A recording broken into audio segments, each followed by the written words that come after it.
Hello, this is Paul Harris from Mining Journal. Today, I'm joined by Michael Schlumberger, Managing Director and CEO of American Pacific Borate. Hello, Michael. Good day. It's good to be here today. Thank you for the opportunity. It's always a pleasure to speak about the Fort Cady project. Excellent. Let's start there. What is or who is American Pacific Borate? What's the company's strategy? What is it you're trying to do? So we are an ASX-listed developer that is in construction of our flagship Fort Cady Borate mine in Southern California. At our flagship mine, we will be producing not only boric acid, boron, but also sulfate of potash.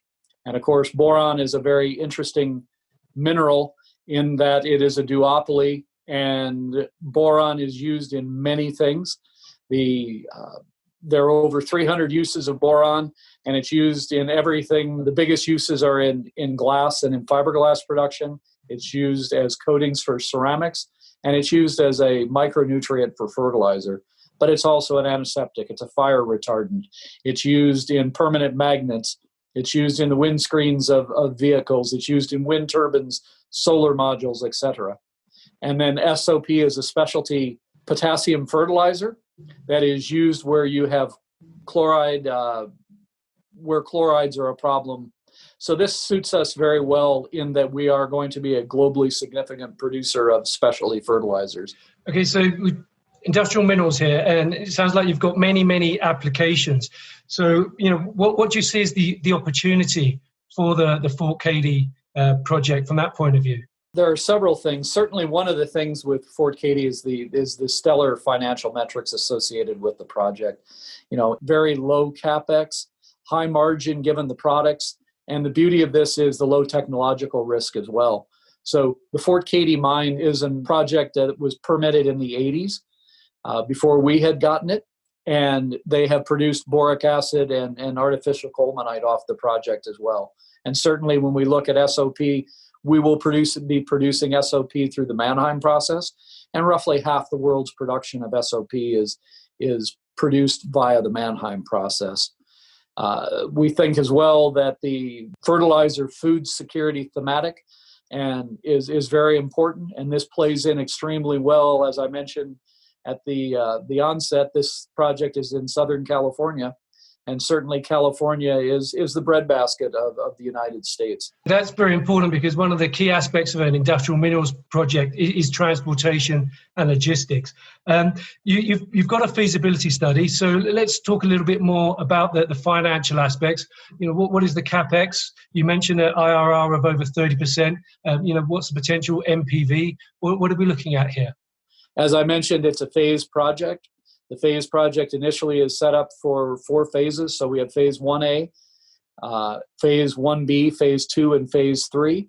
And that $50 million worth of capex in phase 1A gets you a segue into a much larger project.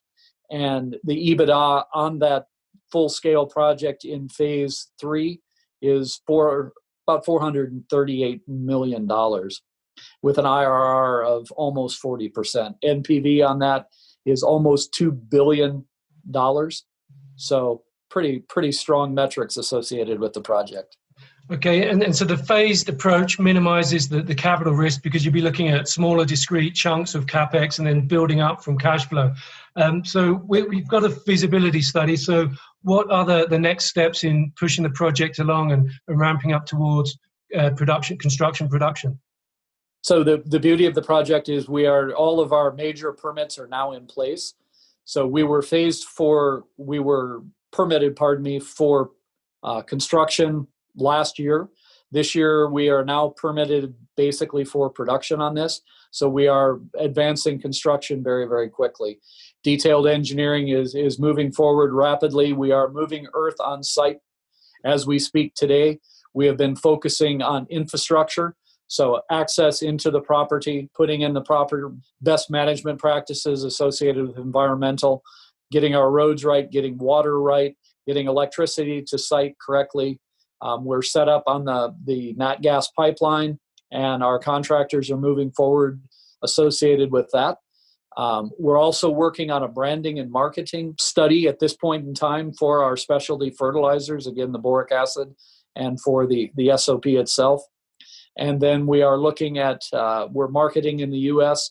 and looking at the potential of taking the company from an ASX listed to dual listing it in the New York Stock Exchange.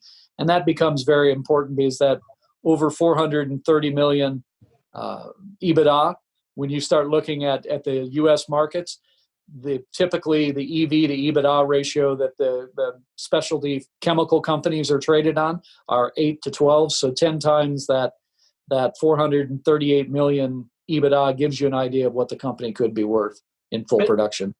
And what's the potential timeline on that US listing? So we are working with some advisors on that at this point in time. In a perfect world, and I'm not exactly sure what a perfect world looks like anymore with all the changes, but we would hope that we could look at doing something early next year. We think we've got a window into it at that point in time. We'll be well advanced into construction then. Like I say, at this point in time, we're moving earth right now and gearing up for our major purchases. We've got equipment that has arrived on site, and we've got a number of long lead items that have been ordered. Excellent. Well, thank you very much for giving us an update, Michael. American Pacific Borates coming into production some point in 2021. Thank you very much. Again, I appreciate the opportunity to speak about Fort Cady.